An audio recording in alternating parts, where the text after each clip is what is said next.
Heading కూడా చూసారా, ఎలాంటి పత్రికల్లో హెడ్డింగ్స్లో కూడా వచ్చినటువంటి మార్పు చూడండి.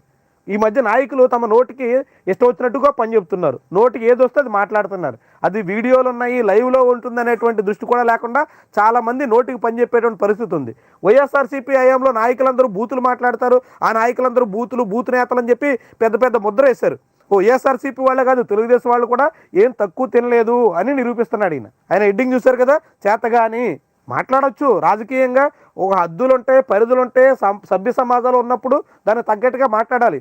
వైఎస్ఆర్సీపీ వాళ్ళు నోటికి పని చెప్పి, నోటు దురుస్థానం ప్రదర్శించి, నోటుకు వచ్చినట్టు మాట్లాడి ఏమయ్యారో, ఎంత మట్టి గరిచిపోయారో చూశారు కదా. అయినా ఇంకా వీళ్ళు తగ్గట్లేదు, అదే రీతిలో నోటికి పని చెప్తూ అదే రీతిలో ఇష్టారాజ్యంగా మాట్లాడుతున్నారు. తమ మిత్రపక్షం అని కూడా చూడకుండా బీజేపీ నాయకుల మీద ఈ కామెంట్స్. బీజేపీ నాయకత్వానికి జేసీ ప్రభాకర్ రెడ్డికి గడిచిన 2 నెలలుగా తీవ్రమైనటువంటి వివాదం నడుస్తుంది. జమ్మలమడుగులో ఆదినారాయణ రెడ్డికి, జేసీ ప్రభాకర్ రెడ్డికి ఆర్టీపీపీ ఫ్లై యాష్ వివాదం ఇంకా పూర్తిగా చల్లారలేదు.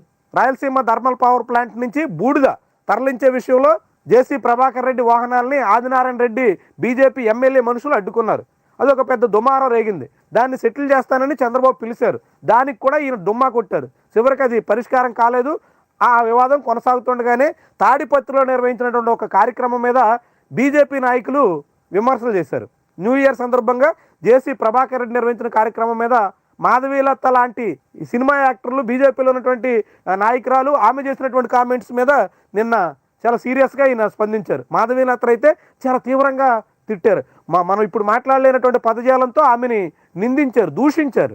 అదే సమయంలో మీ అందరికన్నా జగన్మోహన్ రెడ్డి చాలా నయం, జగన్మోహన్ రెడ్డి కేవలం మా బస్సులు మాత్రమే ఆపారు, కానీ మీరు మా బస్సులు తగలెట్టారు, మా బస్సులకు మీరే నిప్పు పెట్టారు అంటూ బీజేపీ నాయకత్వం మీద, బీజేపీ కార్యకర్తల మీద జేసీ ప్రభాకర్ రెడ్డి తీవ్ర స్థాయిలో మండిపడ్డారు. మామూలుగా కాదు, అసలు ఇంతకన్నా ఇంకేం చేస్తారా అన్నట్టు బీజేపీ నేతలపై తాడిపత్రి ఫైర్ అయ్యారు.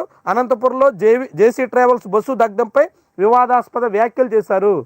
చాలా చాలా సీరియస్గా 2 మిత్రపక్షాలు, తెలుగుదేశం, బీజేపీ, అయినా సరే మిత్రపక్ష నేతల మీద జేసీ ప్రభాకర్ రెడ్డి చాలా ఘాటు కామెంట్ చేశారు. ఎందుకంటే నిన్న ఆయన నష్టపోయారు. 5 లక్షల రూపాయల బస్సు తగులుబడింది. ఆ తగులుబెట్టింది బీజేపీ వాళ్ళే అన్నది ఆయన అభియోగం. జగనే మేలురా, బస్సులు నిలబెట్టించినాడు. ఈ బీజేపీ గవర్నమెంట్ లో బస్సులు తగలబెట్టారు. అంతకన్నా నీచగా ఉందారా? ఏమైంది? 300 పోతేనే ఆ పొద్దు ఏడ్చలే, దీనికి ఎడుతాను నేను. అదే కొంచెం అనకూడదు, నేను తప్పు. వాళ్ళు చాలా మంచోళ్ళు. దానికన్నా తగ్గు ఏదైనా ఉంటే ఆ మాట వాడతాను. నీకు నాకు తెలియదు తగ్గు మాట.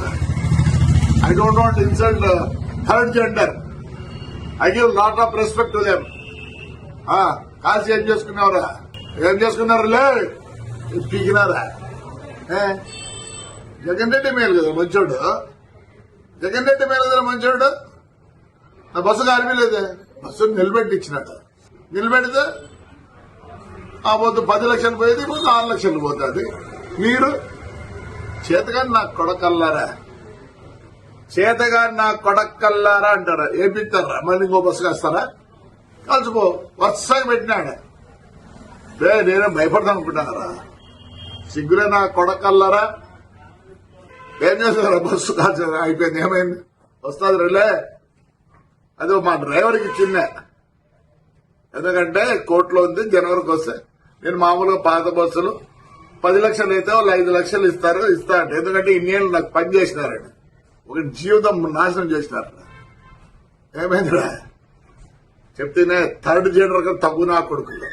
చంద్రబాబు ప్రభుత్వం కనీసం అది కూడా అడ్డుకోవటం లేదన్నట్టుగా ఆయన మాట్లాడుతున్నారు. చంద్రబాబు ప్రభుత్వాన్ని కూడా తప్పుపడుతున్నారు.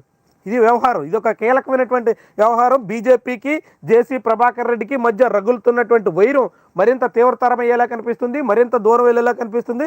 ఈయన మాత్రం తగ్గేదేలా అన్నట్టుగా వ్యవహరిస్తున్నారు.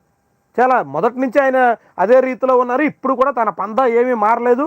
ఎప్పుడు అదే రీతిలో ఎదుటి పక్షం మీద తీవ్రంగా విరుచుకుపడేటువంటి తన సహజ ధోరణిలోనే ఇప్పుడు బీజేపీ నేతలతో ఆయన వ్యవహరిస్తున్నట్టుగా కనిపిస్తుంది. మరి ఇది ఎక్కడి వరకు దారితీస్తుంది? టీడీపీ నాయకత్వం ఏమైనా జోక్యం చేసుకుంటుందా? చూద్దాం మరి.